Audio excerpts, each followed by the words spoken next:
Hello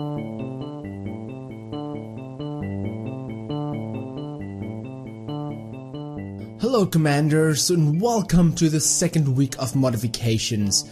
Frank here, the red tie guy here, and this is my second week, my top 5 of the second week, top 5 mods of XCOM 2. I get mixed up there. My top 5 mods of the second week of XCOM 2. Now some of you have said and might think to yourself, you know, XCOM 2 only came out the 5th of February, which is a week ago, so technically this is the first week, but the Long War Studios have developed mods during the week before XCOM 2's launch. So in my opinion, last week was the first week of XCOM 2 and this is the second week of XCOM 2. Thus, this is my top 5 mods of XCOM 2 during week 2. So many 2s, but let's get started. Coming in at number 5 is the evacall mod. Now this is a very small mod at only 0.3 megabytes, created by Track2. This is a very interesting mod because it allows an ability, it adds an ability button to evacuate all of the soldiers currently in the evac zone with one click. Basically, instead of, you know, if you need to evac your soldiers, or if you think you're gonna fail a mission and you want to evac, instead of getting one by one to the evac zone, and then when all of them are there, you click on each of them to get them to the evac, to get them lifted out. You just click one button and all of them will be evacuated at the same time. A very awesome mod, highly useful, saves a lot of time. Coming in at number 4 is the Katana Pack. At 17.7 megs, not very large. This mod is created by vblanco20-1 ESP, and it is essentially a katana which replaces the sword of the ranger. It adds several new weapons of the Japanese influence, currently a wakaji and a katana.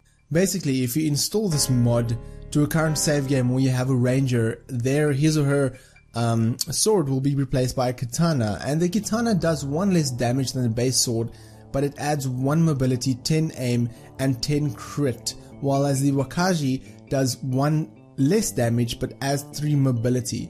It is a very awesome mod, but do note that if you do plan on uninstalling this mod, then do make a backup of your save game, because if you try and load your game again when uninstalling this mod, your game will not load. Coming in at number 3 is another time-saving mod called Overwatch All, coming in at 0.2 megabytes, very small, and it was created by Woknew. It's basically the same thing as the Evacuate All mod, the same principle, you know. Instead of, you know, normally what I do when I have all my soldiers in place and I want to overwatch them, then I need to go through each one of them and press overwatch, next one, overwatch, next one, overwatch. And what this does, essentially, it adds an ability button that puts all remaining soldiers with an action point on overwatch. This does save you a lot of time, even if you have time to waste, I guess. And it is a very useful mod. I highly recommend this. Go install it right now. Coming in at number 2, one of my personal favorite mods, the Mass Effect Armor and Camo Pack, coming in at 26 megabytes, not very large, and it is created by Seth Norris, and it essentially adds Mass Effect armor to your squad. I mean, what more than that do you want? Mass Effect was one of my favorite games of all time, and I am certainly looking forward to the next one, coming out apparently December this year, but that's another story for another time.